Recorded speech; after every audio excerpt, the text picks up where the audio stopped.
হাসিনাকে হয়তো একটা লামসাম 2-1 বছরের জেল দিয়ে, তার যারা নেতাকর্মী আছে তাদেরকে 1-1 বছরের জেল দিয়ে, এবং যারা এই যে সেনাবাহিনীর যে অপরাধীগুলো আছে তাদেরকে বেকসুর খালাস দিয়ে আওয়ামী লীগকে পুনরায় বাংলাদেশে এনে তাদেরকে রাজনীতির সুবন্দোবস্ত করে দেয়া।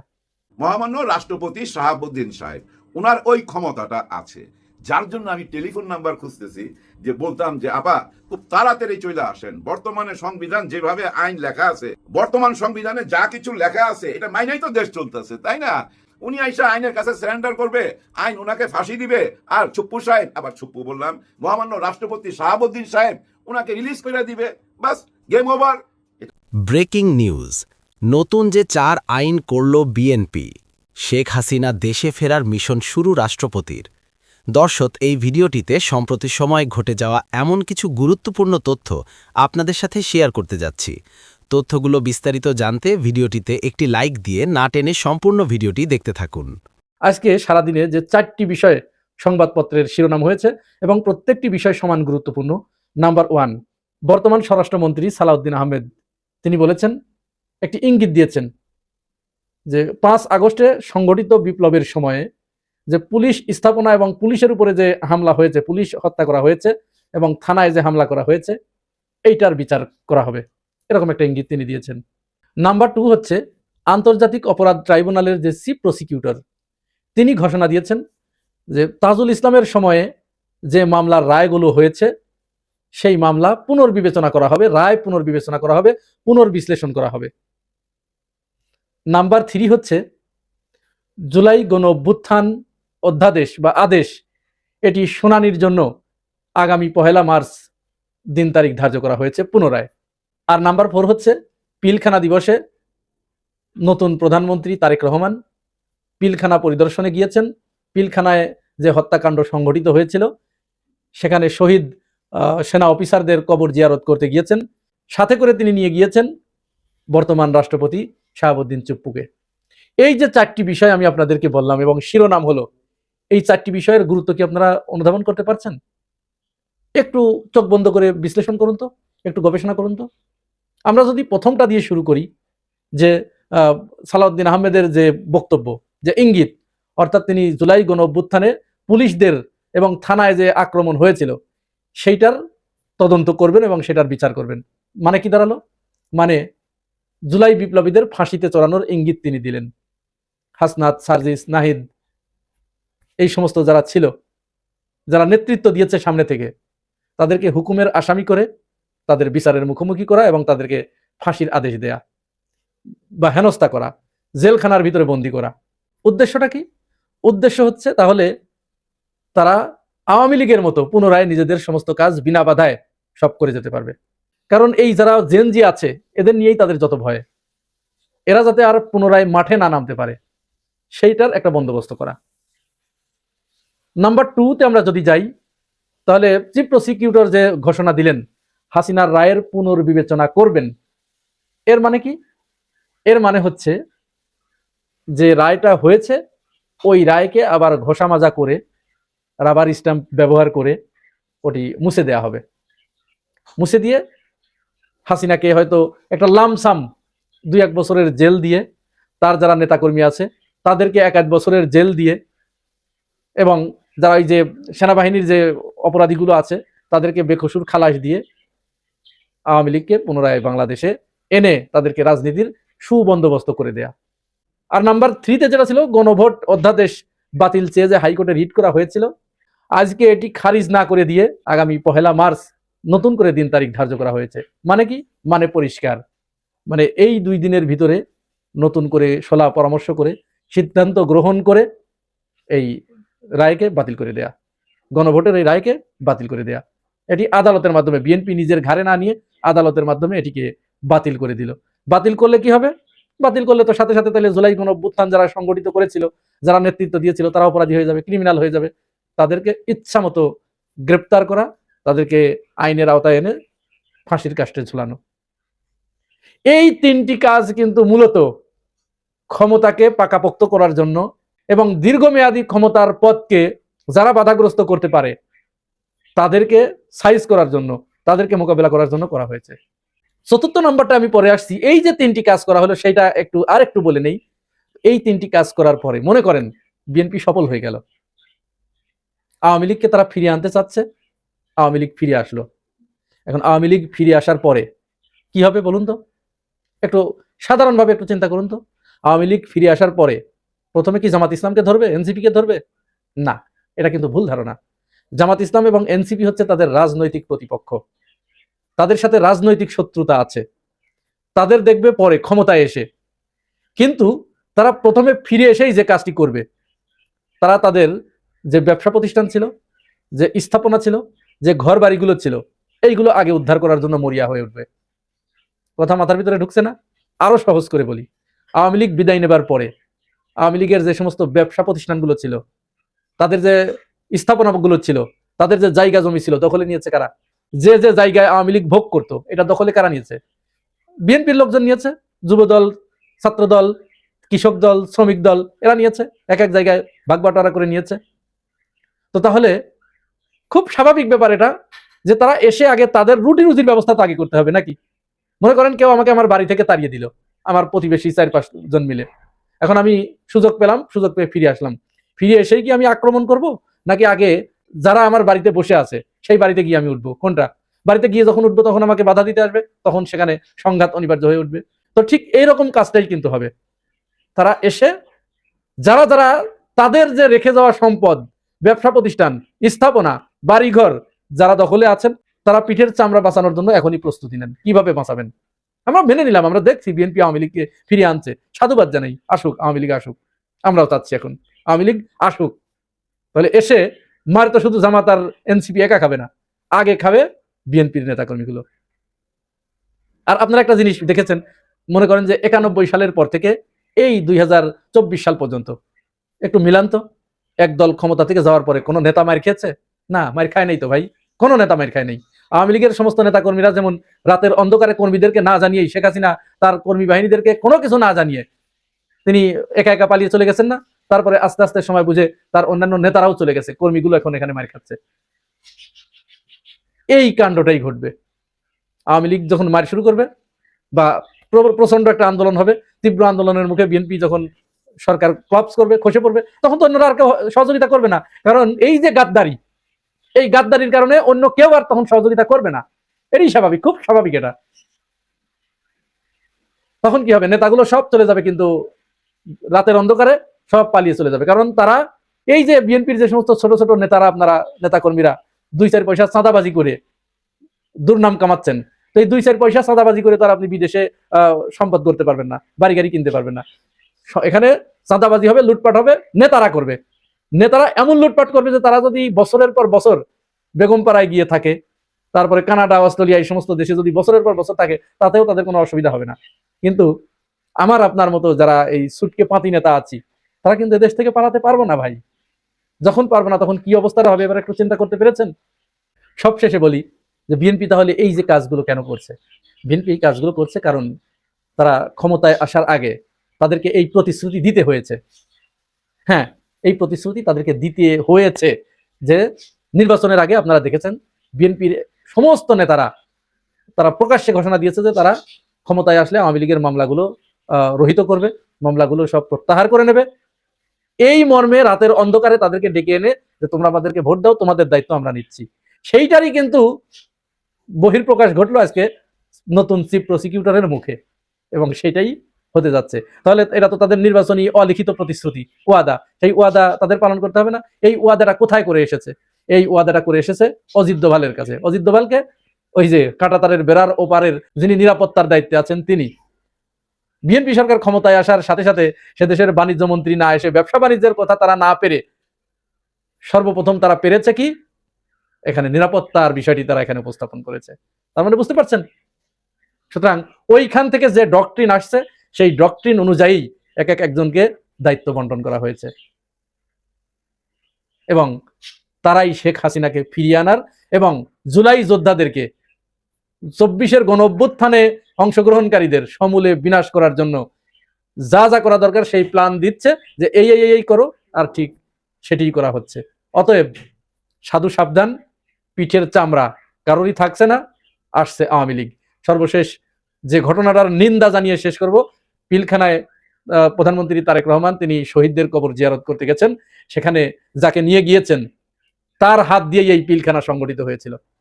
সে ছিল আওয়ামী লীগের একনিষ্ঠ খাদেম। পিলখানার এই হত্যাকাণ্ডের রায়, বিচার, তদন্ত সবকিছু বাধাগ্রস্ত করার জন্য এমন কোনো প্রচেষ্টা নাই যা এই রাষ্ট্রপতি করে নেই। যাদের হাতে পিলখানার রক্তের দাগ লেগে আছে, রক্ত লেগে আছে, সেই তাদেরকে নিয়ে প্রধানমন্ত্রী গেলেন পিলখানা সফরে। এর চেয়ে বড় নিন্দার বিষয় আর কিছু হতে পারে বলে আমাদের জানা নেই। আমার যদি প্রাক্তন প্রধানমন্ত্রী শেখ হাসিনার সাথে যোগাযোগের কোনো ব্যবস্থা থাকতো, হ্যাঁ, ওনার নাম্বারটা কারো কাছে আছে কিনা আমাদের দিয়েন, আমি ওনার সাথে একটু আলাপ করতে চাই, একটা পরামর্শ দিতে চাই। কি পরামর্শ আপনাদের সঙ্গে শেয়ার করি, মানে ওনাকে আমি বলতে চাই যে আপনি খুব তাড়াতাড়ি আইসা সারেন্ডার করেন, আত্মসমর্পণ করেন আইনের কাছে। আগেই জানায়া দেন যে আমি আসতেছি। এয়ারপোর্ট নামলো, আর্মি পুলিশ সবাই ঘেরাও করে আইনের হাতে তুলে দিল। তারপরে কি হবে? বিচার শুরু। ফাঁসি তো রায় হয়েই গেছে, তাই না? কিন্তু ওই বিচারটা তো আবার আপিল বিভাগে যাবে। ধরে নেন আপিল বিভাগও যদি বলে যে না, ফাঁসির রায় কার্যকর করতে হবে, বিচার ঠিক আছে, কিন্তু এখানে তো শেষ না। এরপরে এটা চলে যাবে মহামান্য রাষ্ট্রপতির কাছে।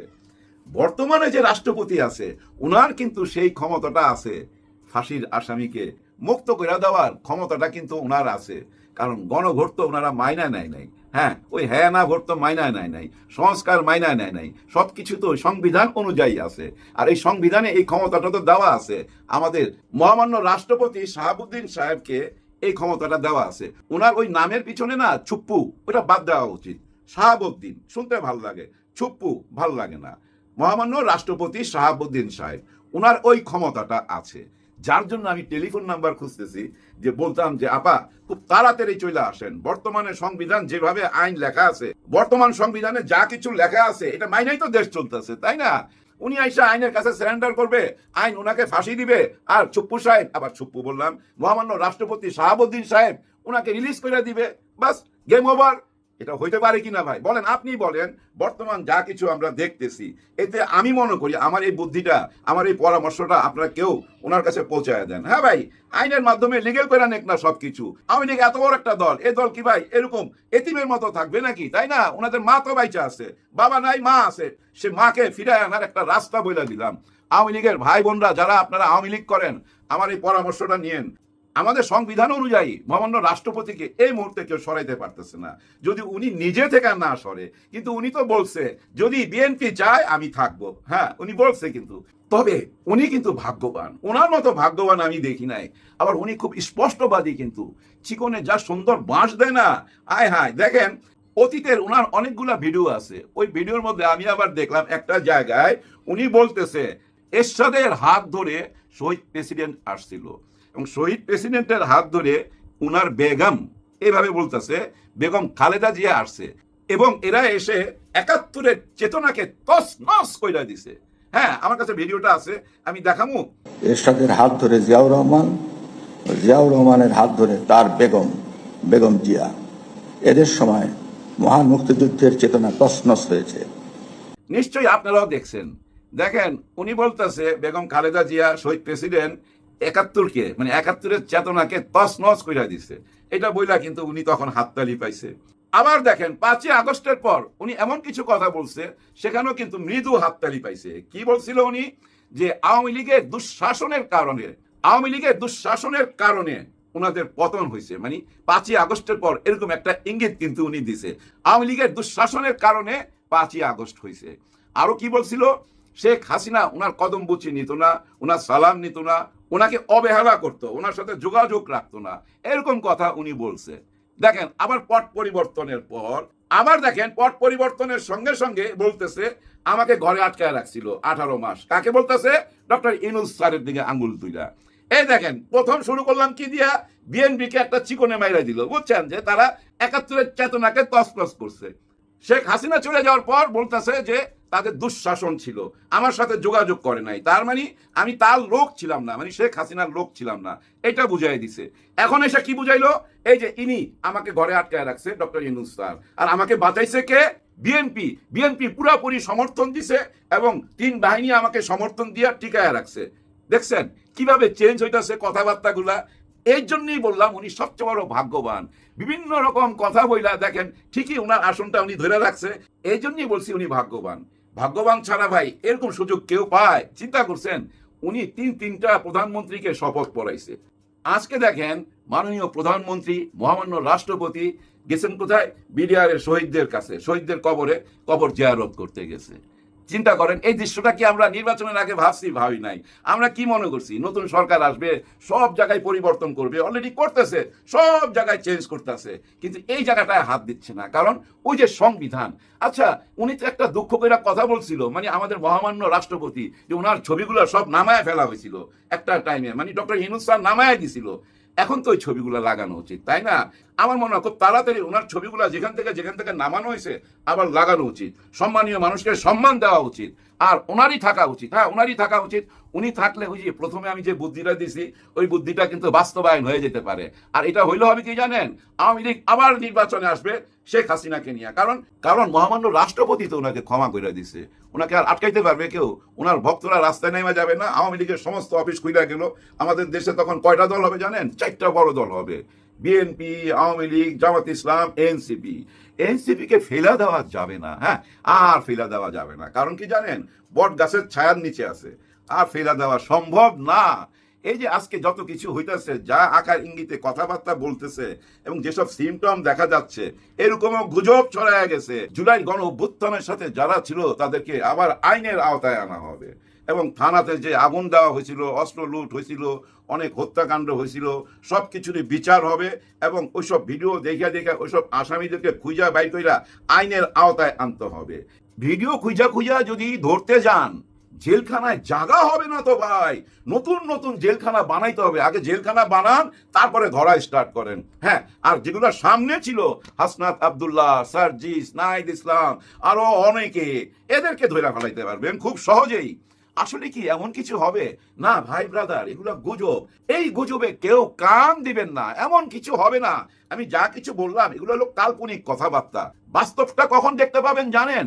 12 তারিখে যখন ওনারা সংসদে যাবেন, তখনই আপনারা বাস্তবটাকে সামনে দেখতে পাবেন। হ্যাঁ, এই যে আজকে ছুপ্পু সাহেবকে নিয়ে, আবার ছুপ্পু বলতেছি, সরি, মহামান্য রাষ্ট্রপতি শাহাবুদ্দিন সাহেবকে নিয়ে শহীদদের কবরস্থানে কবর জিয়ারত করতে, ওখানে এমন কোনো ফুটেজ পাই নাই যে মহামান্য রাষ্ট্রপতি এবং আমাদের মাননীয় প্রধানমন্ত্রী কিছু বলছে কিনা। কিন্তু ওইখানে বিরোধী দল গেছিল, কিন্তু আমাদের ডাক্তার শফিকুর রহমান স্যার গেছেন এবং ওনার লোকজন নিয়ে গেছেন, সবাই তখন ছিল ওইখানে। কিন্তু প্রেসের সঙ্গে উনি কথা বলছে, একটা কথা উনি তুইলা ধরছে, প্রথম বিশ্বযুদ্ধে, দ্বিতীয় বিশ্বযুদ্ধের মধ্যে একসঙ্গে 57 জন অফিসার কখনো মারা যায় নাই। পৃথিবীর ইতিহাসে এমন কোনো ঘটনা ঘটে নাই। এদের পরিবারের ইনসাফ পাওয়ার অধিকার আছে, বিচার পাওয়ার অধিকার আছে। কিন্তু বহুদিন হয়ে গেল, বহু বছর পার হয়ে গেল, এই বিচারটা আজ পর্যন্ত কোনো রায় হইল না, কোনো কুল কিনারা হইল না। আল্লাহ যদি আমাদেরকে দায়িত্ব দিত বা দায়িত্ব দেয় কখনো, আমরা সেটা কুল কিনার করব, মানে এই বিচারটা করব। কিন্তু আমার প্রশ্ন হইল, বিডিআর নিয়ে তো ভাই অনেক দূর আগে গেছে, নির্বাচন কমিশনার এর গবেষণা কইরা, তদন্ত কইরা অনেক কিছু তো সামনে নিয়ে আসছে, আমরা তো দেখছি। সেখান থেকে শুরু করলেই তো হয়। আর যদি মনে করেন এখানেই ফুল স্টপ, এনাফ, আর আগানোর দরকার নাই, তাহলে অন্য কথা। যাই হোক, সবকিছুই সময় বইলা দিবে, ওই সংসদে যাওয়ার পরই আমরা বুঝতে পারবো। এখন বুঝার কোনো ক্ষমতা নাই। কারণ কি জানেন? এই মুহূর্তে চলছে সংযমের মাস, রোজার মাস। এই মাসে অনেক কিছু আপনারা বুঝতে পারবেন না। যাই কিছু দেখতেছেন সবকিছুই ধইরা নেন, পজিটিভ মাইন্ডে ধইরা নেন। হ্যাঁ ভাই, এই যে একটা সরকার যদি আসে নতুন, তাদের লোকজন তো বসাবে, এইটাই তো স্বাভাবিক, তাই না? আমি ক্ষমতা আসলে ভাই আমার লোকই তো চারিদিকে আমি বসাবো, এটা খুব স্বাভাবিক, একটা সোজা অঙ্ক। কিন্তু অস্বাভাবিক লাগছে কোনটা? যে আমাদের মহামান্য রাষ্ট্রপতি এখনো সংবিধান মাইনা আগায় যাইতেছে, এবং ওনারা ওই সংবিধান অনুযায়ী ওনাকে রাখছে, এবং ওই সংবিধান অনুযায়ী অনেক কিছু হইতে পারে, যেগুলো আমি একটু আগে আলাপ করলাম। অনেক কিছু হইতে পারে যদি এই সংবিধান থাকে। কারণ গণভোট তো ভাই এই মুহূর্তে কেউ মাইনায় নাই, সংস্কার কেউ মাইনায় নাই। আমার তো মনে হয় ওগুলা ঝাড়ু দিয়া সব ফালাই দিছে, সবার মধ্যে একটা পরিবর্তন। কেউ কিন্তু আর ওই সংস্কারের ব্যাপারে কিছু বলে না। ডক্টর ইউনূস স্যার যে তার জীবনের মূল্যবান সময়টা 18 মাস দিয়া গেল, ওই 18 মাস দিয়া যা কিছু একটা তৈরি করলো, ওগুলো আমরা সব ছুঁড়া ফেলা দিলাম, আর আমরা সেই আগের পুরোনো সিস্টেমের ভিতর দিয়েই আবার পথ চলা শুরু করলাম। দেখা যাক এই পথ চলাটা 12 তারিখের পরে বোঝা যাবে সত্যি আমরা কোন দিকে যাচ্ছি। কারণ কি জানেন? পাহারাদার আছে এবার। হ্যাঁ ভাই, পাহারাদার আছে সংসদে। আর এই সংসদে প্রথম দিন কি নিয়ে আলাপ হইতে পারে বলেন তো? এইটুক বইলাই ভিডিওটা শেষ করুন, বলতে পারবেন? দেখবেন প্রথম দিনই যে আলাপটা উঠবে, সে আলাপটা হচ্ছে এই যে মহামান্য রাষ্ট্রপতি শাহাবুদ্দিন সাহেব, উনাকে নিয়েই প্রথম আলোচনা আসবে। কারণ কি, ডাক্তার শফিকুর রহমান স্যার কিন্তু স্ট্যাটাস দিছিল, সেখানে কিন্তু একটা ইঙ্গিত দিছে যে রাষ্ট্রপতি সাহেব আপনি অনেক কথাই তো বললেন, সব কথা কিন্তু বলেন নাই, এখনো অনেক কথা বাকি রয়ে গেছে, যে কথাগুলা সময় আসলে আমরা বলবো। মানে উনারা আমাদের সামনে তুইলা ধরবে। হ্যাঁ, তার মানে কি জানেন, সিনেমা এখনো শেষ হয় নাই, পিকচার আধি भी বাকি হ্যাঁ, অনেক কিছু এখনো বাকি আছে। ধরে নিতে পারেন এখনো ৭৫ ভাগ খেলা বাকি রয়ে গেছে। ২৫ ভাগ খেলা দেখছেন, এখনো ইন্টারভেলই তো হয় নাই। ইন্টারভেল হবে কোন দিন জানেন? যেদিন এই মহামান্য রাষ্ট্রপতির পদে নতুন কেউ আইসা বসবে, সেদিন হবে ইন্টারভেল। তারপরে দ্বিতীয় পর্বতে কি আসে সে অপেক্ষায় রইলাম। দর্শক, এই ভিডিওটিতে সম্প্রতি সময়ে ঘটে যাওয়া কিছু গুরুত্বপূর্ণ তথ্য আপনাদের সাথে শেয়ার করা হলো। এই সম্পর্কে আপনাদের গুরুত্বপূর্ণ মতামত আমাদের কমেন্ট বক্সে জানিয়ে দিতে পারেন। আর ভিডিওটিতে একটি লাইক দিয়ে আপনার বন্ধুদের সাথে শেয়ার করে ছড়িয়ে দিন। ভালো থাকুন, সুস্থ থাকুন। আল্লাহ হাফেজ।